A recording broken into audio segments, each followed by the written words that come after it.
I wanted to take a quick moment to discuss why I love Rilke so much. I think the biggest thing that most people point to when they talk about Rilke, I want to take a brief moment to discuss Letters to a Young Poet and why it has impacted me and millions of people over the last 100 years.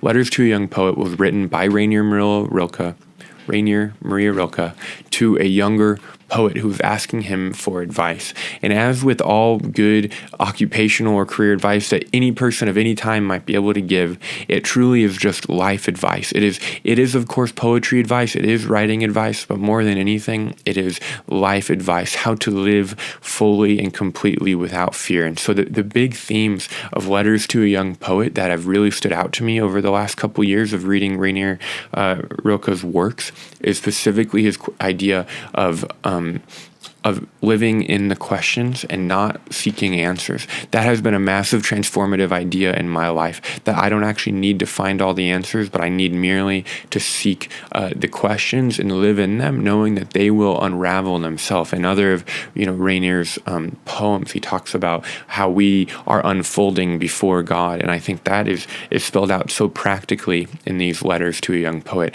He also talks about some practicals, that if you want to be a writer and artist, don't just try to become that professionally and occupationally. Also seek to become anything else, a clerk, a shoe salesman. Do whatever it takes so that you can write. If you're trying to be an artist, if you're trying to write and live in such a way that your job supports it. Do not think you have to become that professionally in order to think that that is who you are. If you are a writer, write.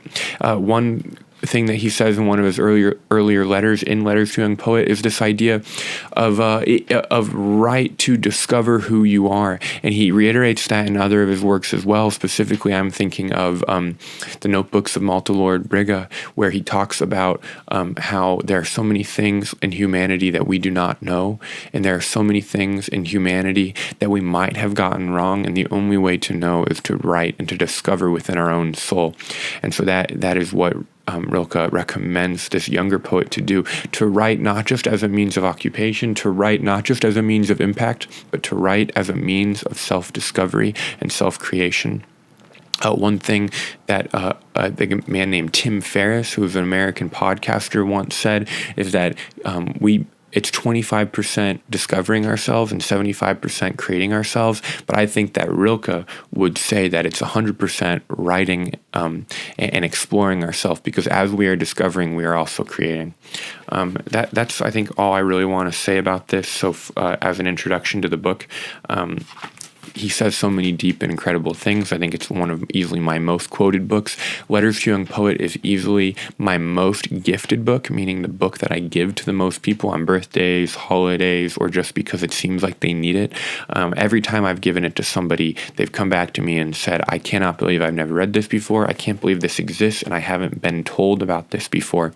So I really encourage you to read it, listen to these videos, read it for yourself, take notes, underline, annotate, make connections into your own life, make connections to other things you read. However you read, take it on an airplane, take it to a park, take it to a coffee shop, take it while you're at the doctor's office, but read how to live through the words of Rainer Rilke in Letters to a Young Poet.